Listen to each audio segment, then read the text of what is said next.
The man's eyes surveyed the room as he began to speak. The life of flight is a cruel thing. I have seen numerous battles and escaped the clutches of death too many times to count. Thousands of men once followed my call, but I am now without land, army, or title. All that I have left is my quest for vengeance. Precious time passes as I speak, so I will be blunt. Doom rapidly approaches your land, and you must be ready for it. The armies of the accursed Tamerlane draw ever nearer, watering the ground with blood. This warlord is the greatest scourge ever seen in all Asia. If you will listen, I will tell you of his conquests, of the terror that he has inspired. Born into the Barlas, nomads inhabiting the Central Asian steppe, Tamerlane was bred from birth to be a warrior. He spent his youth as a mercenary in the service of the local chieftains, but soon rose to power when his father, a chieftain himself, died. At this time, Transoxiana was divided between four powers. In the west lay the White Horde and the Blue Horde, mere shadows of the former glory of the Golden Horde. In the east were the two wings of the declining Chagatai Khanate. Tamerlane set his sights on these divided rivals. He was outnumbered, but he had a plan. Toktamish, a chieftain challenging his uncle Urus for rule of the White Horde, had sent messengers to Tamerlane seeking his support. If Tamerlane could defeat Urus and install Toktamish in his place, then Tamerlane could rely on the support of a powerful ally. As a child, Tamerlane had been dragged into Samarkand in chains by the Mongols. Now, all of Transoxiana was his to command. The leaders of the rival hordes all flocked to him to pledge their loyalty. The wind roared, whistling through the hall. Flames flicked in the great fires burning within, the distorted shapes resembling the forms of agile warriors. The unlucky few that did not submit were destroyed with fire and sword. Towers were built from their bones. Tamerlane was now a great Amir, or lord, but his thirst for conquest was far from over. Convinced that my guest knew a great deal about this Tamerlane, I asked him for more insight. I had heard that Tamerlane had been maimed by arrow wounds to his hand and leg. How could his armies accept a lame man as their leader? A fair question, he answered. It is said that Tamerlane and his fellow tribesmen agreed to decide who would lead them by a foot race. Although Tamerlane's men ran more swiftly, he cast his cap onto the stake marking the goal, and thus won the race. This man seemed cunning as a fox, a dangerous adversary for any commander. I asked my guest to continue his tale. Tamerlane gazed southwest to Persia, a land torn by strife ever since the fall of the Khanate. Persia was vast, its terrain a challenge to any ambitious conqueror. It would not be easy to take. Tamerlane, however, could count on the support of his ally Toktamish, who had reunified the Golden Horde. Together, they would ride down the squabbling Persian kingdoms. Toktamish's betrayal brought Tamerlane to a rare burst of fury. The man that he had regarded as a son, for whom he had sweated and bled, had stabbed him in the back. Tamerlane was forced to halt the Persian campaign to cope with this treachery. Thousands of battle-hardened cavalrymen ceased their pillaging and thundered northwest through the steppe to the lands of the Golden Horde, and its allies in Russia. As if foreshadowing the tale to come, the snow of early spring began to fall outside. Winters lasted a long time in these parts, and even the nobles in the hall, clad in their furs, shivered. Tamerlane's vengeance was fearsome to behold, the man whispered. The blast of wind intensified, snuffing out some of the torches within the hall.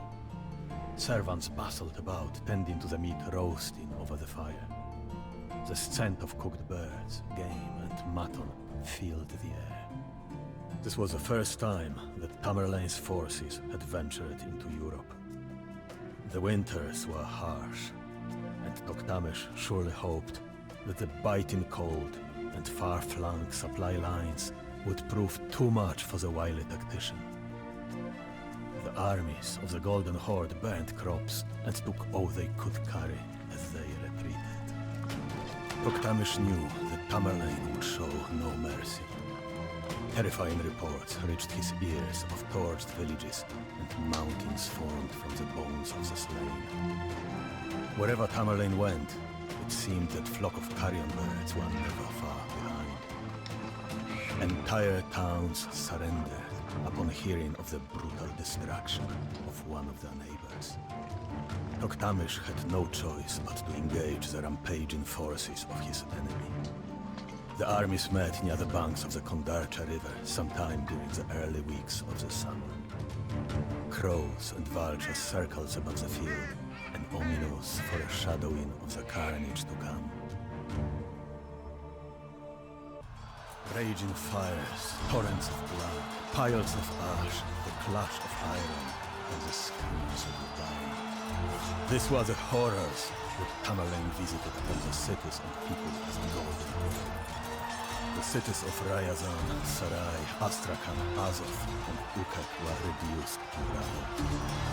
All that remained, aside from the ruins, were the towers of bones that were built from the corpses of the dead. Those who survived were driven like sheep to march in unspeakable cold. Toktamish had no choice but to flee west to Lithuania. Tamerlane was determined not to let the traitor escape, but word soon reached him of a rebellion within his homeland. Leaving the hunt in the hands of two of his generals, Tamerlane swiftly returned home to restore order, at the point of a blade. Listening to the stories of the stranger had stirred our appetites, and we eagerly began to devour our meal. I invited the old man to sit next to me. I still thought that this Tamerlane was more myth than man. Surely he had been beaten in a battle at least once. The man has the cunning of a wolf and the composure of an owl. In some battles, he strikes hard at the center of the enemy line, while in others, swift horsemen outflank the opposition. Then they feign a retreat to bait the enemy into a trap, a storm of arrows. When Tamerlane decided to cross the Khyber Pass into India, a different and terrifying challenge faced him. The armies of the Delhi Sultanate ruled the battlefield through their powerful elephants, monstrous beasts known to crush a horseman with a single foot. Drawing up his lines, the clever warlord waited to spring his latest trap.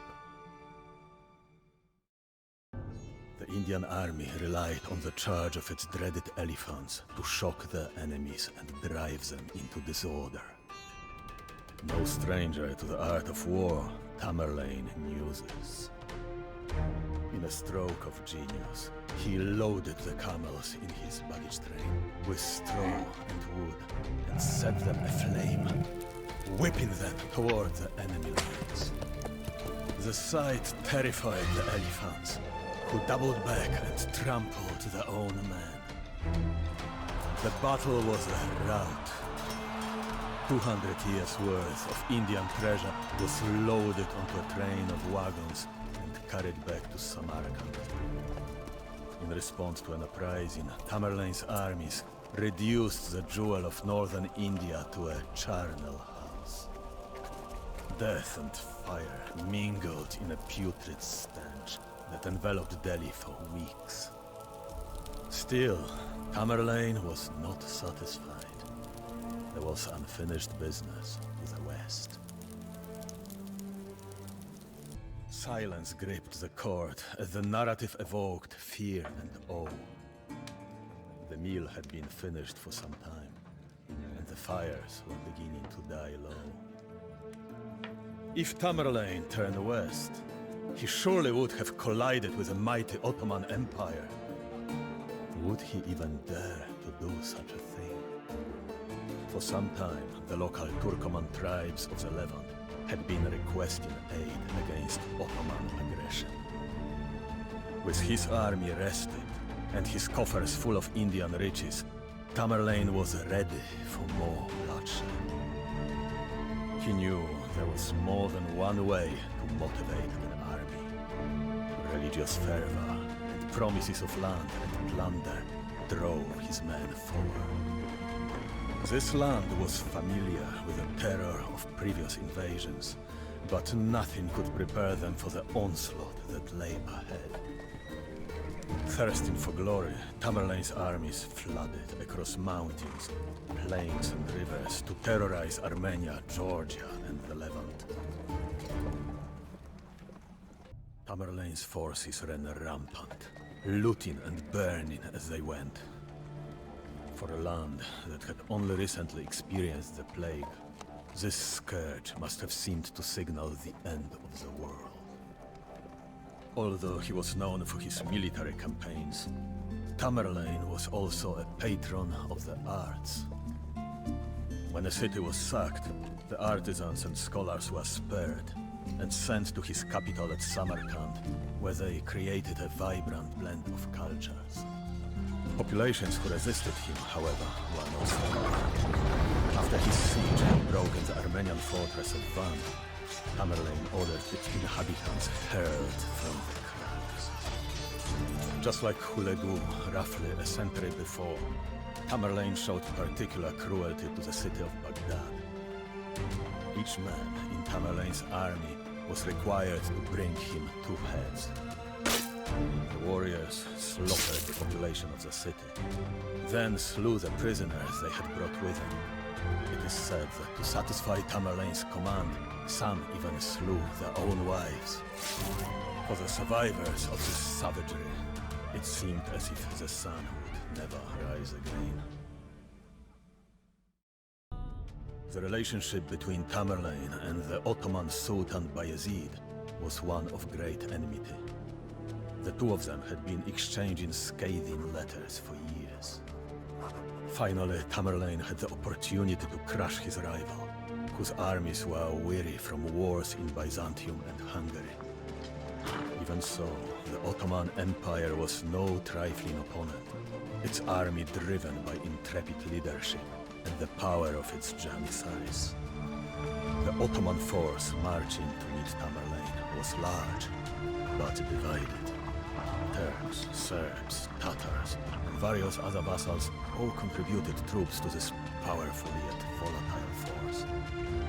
If some of them could be pried away and convinced to defect, the tide would turn in Tamerlane's favor. This would be his greatest test yet. The fate of 2 empires hung in the balance. The Battle of Ankara was a catastrophe for the Ottomans. Never before had they suffered the disgrace of having the Sultan captured in battle. Turning his armies around, Tamerlane left Anatolia in chaos. It is only a matter of time before he seeks another victim.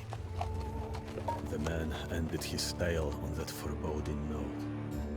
I realized that I had to prepare my kingdom lest my lands appear ripe for the picking. I ordered everyone to retire to their quarters. We would discuss this new danger in the morning, with clear and ready minds. Suddenly, the doors burst open, and a servant rushed towards me. "Sire, a messenger from the Waldrot called Tamerlane is here to speak to you." He claims that you are harboring someone of interest to him. I turned to the old man who had not heard the messenger, and asked for his name.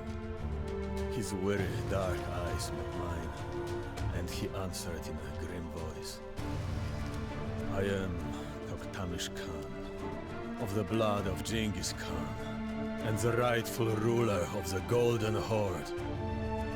Landless and friendless, all I have left is my death.